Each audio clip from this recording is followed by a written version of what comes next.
Hello, it's Mr. Henton from Dudley Performing Arts here. Today's video is about maintaining your brass instrument. Specifically, we're looking at valves. It's really important to look after your valves. If you don't oil them frequently, they'll start to stick and you go to use them and they won't move. Okay, here we have two types of valve oil. There's one very expensive sort of thing that I would put on my trumpet, and there's one much cheaper there that is ideal for beginners to put on their brass instruments. Okay, to start off with, we need to get the lid off the bottle. That's not as easy as it sounds because some of them have got child locks on. There we go. Now, I've been oiling valves on brass instruments for a very long time now, so I've got a couple of tips for you. The first thing I would say is don't ever take all three valves out all at the same time. There's no need. Instead, what we're going to do is we're going to take the valves out one at a time, and we're not even going to remove them completely. So we're going to start with valve 1, that's the one nearest my nose. Okay, and I'm not even going to remove it completely. As you can see, it's hanging half out. Can you see that?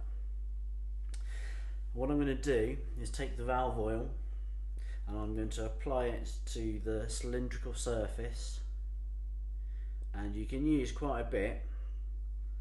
And the reason why I've left the valve half out the way I have is any oil that is running down the valve is going inside the case, which is exactly where we need it.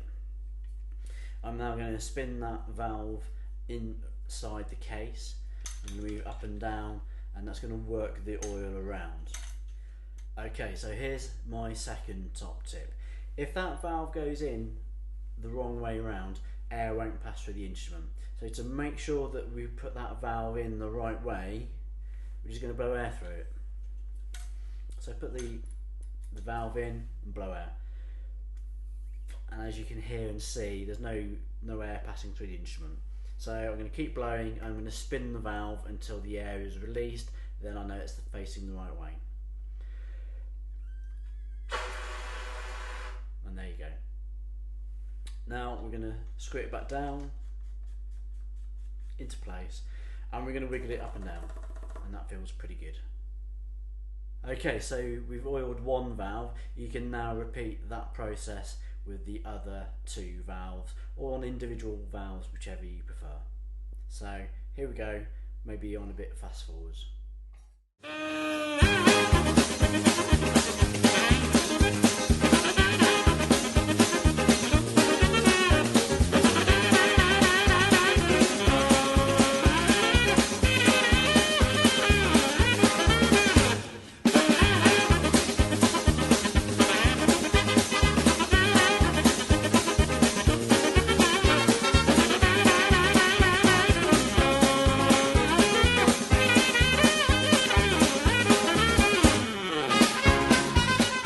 Okay, now hopefully if we follow that process correctly on all three valves, it should now work.